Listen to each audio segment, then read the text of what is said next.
welcome back to my channel, Thinking Out Loud with Shan, aka Shannon, which is me if you haven't realised already. Thank you so much for your views, your subscribes and your comments to last week's video. It does not go unnoticed. I really love the support and the love that these videos have been getting, because I'm just being really honest about how I feel, and hopefully that's helping others too. But the main reason why I wanted to do these vlogs is because somebody out there, or you yourself, have been through the same things that I've been through, from mental health to growing up in general, and I wanted to vlog about it because I just think we need to spread the conversation, which I do best, and talk about things. So before we get on to this week's topic, if you want to know more about me, hear more about me, or just follow me in general, please head over to my Instagram, which should pop up now. Boom. Thinking Out Loud with Shan, which is updated daily, so you can follow me every day if you want to, which is great.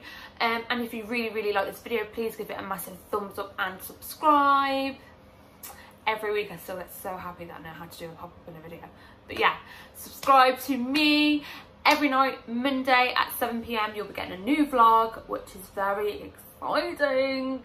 So let's head over to the next clip and see what we'll be talking about this week. So from the 11th to the 15th of November, it was anti-bullying week, and I went over to different websites to see which description I thought was best suits bullying, and youngminds.co.uk did a fantastic job of explaining this. So they said bullying is where somebody physically or verbally abuses you, but I also think it's very mental as well. If somebody mentally abuses you, and you can be bullied at any age, and I just wanted to share my experiences with you and hopefully help others. I actually haven't really talked about how much bullying has affected me, to the way I look, to how my relationships with men have been, to the point where I don't really trust anybody, and that has a lot to do of being bullied both in primary and secondary school. So bullying actually really started for me because the colour of my hair. So I'm naturally ginger, and that really affected me. I didn't realise how, even when you're younger, when I was like 6 or 7, that the names I would be called would still haunt me for the rest of my life. Now I'm 26, so it's been 20 years, and if somebody called me ginger mess, even now, which they used to call me back then, I still get really upset about it because it's just really hurtful. And mainly it was boys that were doing the bullying, and I remember leaving primary school and thinking, oh, I hope this does not happen at secondary school. I hope I don't feel the way I feel, and I hope I don't get bullied. But little did I know that secondary school would be the worst days of my life, and yeah, it was hard. So at secondary school, I feel like I stood out like a sore thumb. As I said, I was ginger. I didn't really wear makeup, or I did wear makeup, and that was like fake tan, and I wore too much fake tan. So as you can imagine, having orange hair and basically orange skin, I was probably like a carrot, because I was so insecure. I just wanted to literally cover myself and hopefully make myself prettier, and that probably made me a target. This is kind of where it really all started. So when I was in secondary school, from the ages of, from year 7 to the 11, I was bullied from both boys and girls. Many of the girls probably watch this video now, and many of the girls cry out there that are suffering with mental health, and people shouldn't make them feel insecure about themselves. But I want to let you know that through secondary school, that you made me feel the worst I could possibly feel about myself. Like when you're 13, like wanting to not be here anymore. That's not okay. And they did things like they would call me names, they would make fun of me, they would isolate me in like groups kind of thing. You know, you get like the popular girls and things.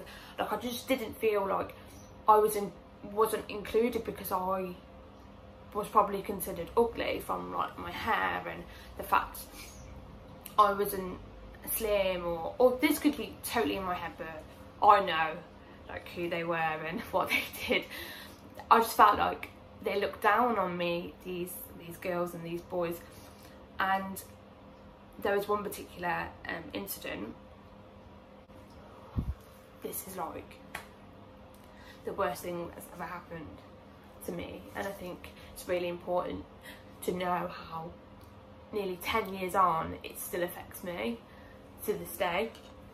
So I was in a French class, and I just sat down. I think the bell had just gone, so I just sat down and we were waiting for our French teacher to come in, and there was a lad behind me and he was messing around with his mates, and I just wanted to carry on with my work. This lad was known for being a bit of a Jack the Lad kind of thing, so I put my head down, and I was like writing like the date. You know, when you open the book you write the date in the top like right hand corner or whatever, so I was writing the date. And that day I wore my hair really curly, so when you have thick hair like mine, it's so much easier to curl it or leave it after you've washed it to dry naturally, and then probably we used to crunch it and put hairspray in it. And I probably looked a bit like Annie, obviously red hair and things like that. So I had my hair down, writing the day, and I heard a bit of commotion behind me, but I didn't think anything of it. And then I had this like massive pat on my back, like on the back of my head like this, and it really hurt. And I looked around us a lot. I was like, what's going on? Like, kind of didn't expect it. And he was like, oh, it's nothing. So I looked, I turned back round again, and we're just writing the thing, and then again this massive pat on the back, and this was only like 10 seconds from, obviously, or shorter, from the first pat to the second pat. And then I just felt something burn. And there was this smell of basically like burning. So I kind of like didn't do anything at first, but the boys had all run out because everybody could smell this smell. And we all got told to kind of to evacuate by the teacher that had then come in. Okay. And then come in, so I got my bag and I put all my box in my bag, and I just felt my head was like really hurting for some reason. So I felt the back of my head. Now this lad that was patting my back that was sitting behind me was at the bottom of the corridor going down the stairs to the bottom level, and I literally just went like this and my hair was falling out, and I couldn't put two and two together.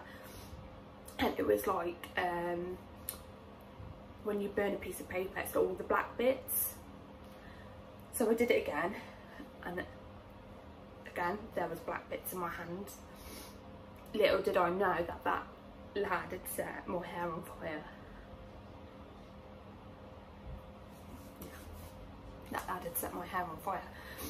And to this day, I don't know if it was a joke because my hair was ginger, or he was messing around, but I was then known for that girl that got her hair set on fire, and it killed me. It really killed me. It's the worst thing ever. That lad did not get expelled from school, so I had to go to lessons with him in the future, because my head teacher said that God wouldn't like it if he got expelled. We were in a Catholic school, you see, and from then, my trust in anybody, the people that were supposed to protect me from people like this, completely broke, like completely. And I never really trusted anybody again. Also, when you have obviously a boy do that to you, that completely messes up your kind of relationships with boys, because you always think then you're gonna get hurt by them, they don't really like you in general. So that really played on me till my now relationship. I never trusted anybody, but I think it's really like, I think it's really needed to be talked about, because I've gone through all of that and I've come out the other end, and I think that telling you that bit of my life might help somebody that is getting bullied, that thinks they can't go on or it's never going to get any better. But it really does. It does get better, in the sense as you need to be able to tell somebody that this is happening to you, that this is not okay. This is not okay. Like, you should not be being made to feel so miserable about yourself. And yeah, I've had to go to counselling a lot, and we've replayed it a lot. But also I think it's very mindful that you guys, or whoever, if you went to that school, you know me, take a moment and think, did I ever make somebody feel bad about themselves, or, you know, was I nasty to somebody? Because this is the reality of it. This is, you know, I'm still dealing with it like 10 years on, and it's really hard. Getting off of crying now because I don't want to cry anymore, but really just upset still. But okay, let's do this, let's carry on. So in my description below, I'm going to tag some anti-bullying charities, from websites to live chats to phone numbers, where you can get support if you are being bullied or know somebody that's being bullied. It's really important to speak up and get help now before it's too late. Thank you guys for watching. As you can tell, this topic is a really difficult one for me.